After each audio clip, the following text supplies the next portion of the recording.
Police work is not a function of a TV station. Normally, we would refrain from giving advice to the police on how to do their job or how to produce better evidence for use in court. But in recent years, the use of TV has been on the increase in police investigations. The Abscam cases, the DeLorean case, and many others have depended upon videotaped evidence. Former Riviera Beach Police Chief Boone Darden was convicted of bribery and racketeering. A videotape of the transaction proved his undoing. This brings us to some advice for law enforcement agencies. First, look at the picture and the quality of the Darden tape. Here's an excerpt. Yeah, I think we can talk to the one thing that I've been finding was this breeze cool on this land.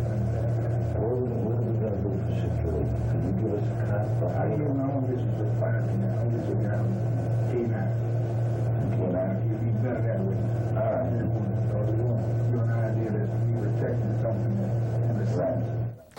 Pretty bad black and white picture and the sound. In contrast, look at the next excerpt.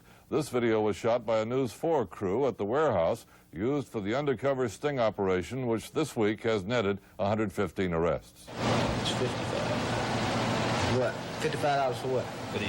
All three of them? Serious? I ain't heard what on that. I didn't hear that on the phone now. Serious, What you heard? 35 pounds. Yeah. I heard 35, 35, and 25 for the That's not a store card. Amoco card. What are we gonna do though? Where are we gonna move it? To distribute it. Yeah, well, You told me you was a distributor company, right? we do, but So distribute it. Huh?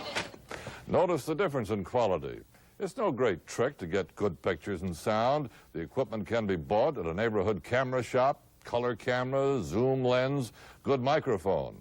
Then train the camera operator and presto, you have a quality videotape to show a jury and enhance chances for conviction. End of advice to police.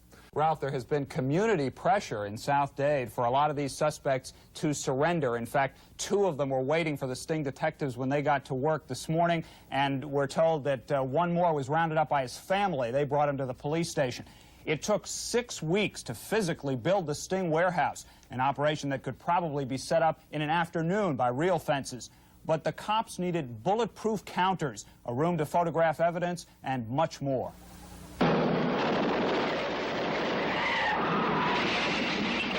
In the old days, catching crooks was mostly a matter of chasing and shooting.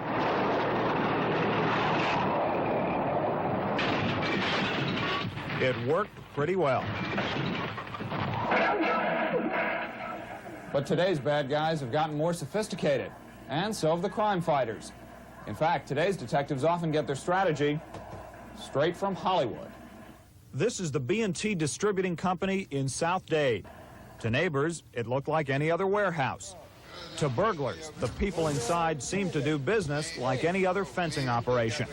B&T bought TVs, stereos, even cars for about 1/10 of actual value. Y'all take anything worthwhile? Anything with some Credit cards, guns. oh yeah? All right, good. I'll be here to see you, man. A lot. Credit card? B&T had a lot of happy customers. In 6 months, there were over 700 deals at this counter, almost all for stolen goods. But the fences were cops, and the warehouse an elaborate movie set, designed like those in Hollywood to produce great pictures of the stars. The stars in this case were thieves. Here's how the sting fooled so many of them. All of the deals were done in front of this wall. Behind it, 2 hidden cameras. For 6 months, people selling stolen goods looked into the lenses, but never spotted them. One was behind a TV screen that was never turned on, for good reason. The picture tube had been replaced by a camera. And look closely at the hole in the equipment board on the right. That's a TV camera. Customers always did look closely at the wall. Just above the cameras were posters of women named Goldie and White Boots. Invariably, the guys would look up to view the beauty and just gave us a very good face-on shot. These were not women wearing fur coats. They hardly had anything on. White Boots had white boots on, and that's about it. Hey, you ain't got no posters better than that there, man. You don't like that? You know, I told you about that last time I came here, man. I like that, nothing better than that, man. The day we watched, there was a third camera, ours. hidden behind an upstairs window. Nearby, the police pictures were recorded by a detective who listened through microphones hidden in the counter. The mics were sensitive enough to pick up this man sampling cocaine from a batch he just sold. For security, officers with shotguns stood behind every door. But this gangster-style submachine gun wasn't real. It's another prop designed to make B&T look like a tough operation. And that worked too. Nobody ever tried to rob the detectives. So day after day, the bought-back loot piled up, a total of almost $2 million worth. That was good news for victims like Joseph Skanks, who recovered stereo equipment, and Bob Wilkinson, who got back high-tech business machines. I didn't think I'd ever see it again. The B&T operation, South Florida's biggest sting ever, raises new questions about crime-fighting ethics. How far should cops go to catch crooks? We'll get some answers tomorrow. Now, if you were burglarized between last August and last Christmas, your property might have been bought back by the police during the sting. Almost $1 million worth is still unclaimed, but it won't be shown to the public until October because of all the legal paperwork in the case. And Ralph, the police have been getting a lot of calls. We've been getting a lot of calls from people who want to know how to get it back. All they'll need is a police report and then be able to identify it, but not or not. Ever since Paul Newman and Robert Redford made stings popular in the movies a decade ago, they've been popular with police in the streets. It's not hard to see why detectives love to run sting operations. I'm going to tell you something real simple and short. Money talks in this business and bullshit walks. It works the same way down in Washington.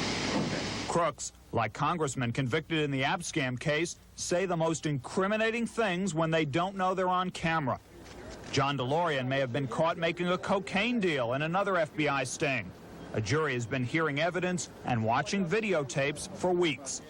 And in Miami, 1,000 charges were filed this week after Metro Police ran South Florida's biggest sting ever, posing as fences who would buy anything stolen. Okay, what do you get for an average credit card? MasterCard, Visa, American Express, $50. Store cards, Damn, I should have been over at this place. Customers at Metro's B&T Distributing Company found out about the fencing operation from undercover officers who talked about it on the street and by word of mouth from other happy customers. But operations like B&T are risky. In coming months, hundreds of defense lawyers will stand up here and object to the way their clients were caught. In effect, they'll try to put the sting itself on trial. There will be two key questions.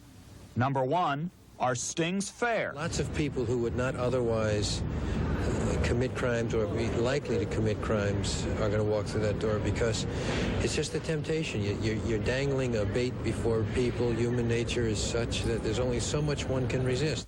They would call us up right from the victim's home and indicate to us that they had this, that, and that. It almost sounded like they had a shopping list right there in front of them. Obviously, they were sitting there looking at what the people had. We found that about 95% of them were street criminals, and we suspect that if we got into the juvenile records that even more would have been involved. So we were not dealing with first-time, only-time criminals. Question two is what the public will be asking. Do stings stop crime? They're more expensive than old-fashioned detective work. The police spent $159,000 buying back all that stolen property, and the 6 officers plus 1 sergeant working full-time on the sting cost taxpayers another $175,000. I think that it satisfies the hue and cry of the public to do something about crime. You're going to generate statistics. I mean, you're going to make arrests, right? But you're not going to have any effect, the evidence indicates anyway, you're not going to have any effect on a property crime per se. To be fair, that's debatable. The federal government helped pay for 62 sting operations in the 70s and then concluded they had lowered crime rates. But studies by the Massachusetts Institute of Technology and the University of Delaware in the same 62 cities showed no drop in crime. For now in South Florida, though, there are no long-term results, only dozens of suspects in jail. Suspects like Norman Barber, who by last December 19th had sold undercover cops stolen personal computers, calculators, and dental equipment. I know y'all gonna have a Merry Christmas. Yeah. You know it, boy, I put y'all on top. You know it. Hey, how about? Detectives now say that information from some of the 170 suspects who have already been charged in this case will lead them to another 150 burglars. Ralph, that would bring the total to 320 people stung in this operation. For 5 months, spanning August to December of last year, Metro Police conducted an undercover warehouse operation, buying stolen merchandise and videotaping the transactions for use as evidence. 700 deals were made with about 450 persons. Some $2 million worth of stolen goods, from TV sets to automobiles, were bought by undercover agents for $159,000. The operation was dubbed B&T, standing for burglars and thieves. But the B&Ts who came to the South Dade warehouse to do business were unsuspecting. 120 people have been arrested so far. 51 are still being sought. Although many are now out on bond, police say such a sting operation causes a crime drop as burglars and thieves are tried and jailed. Others question a sting's effectiveness and fairness.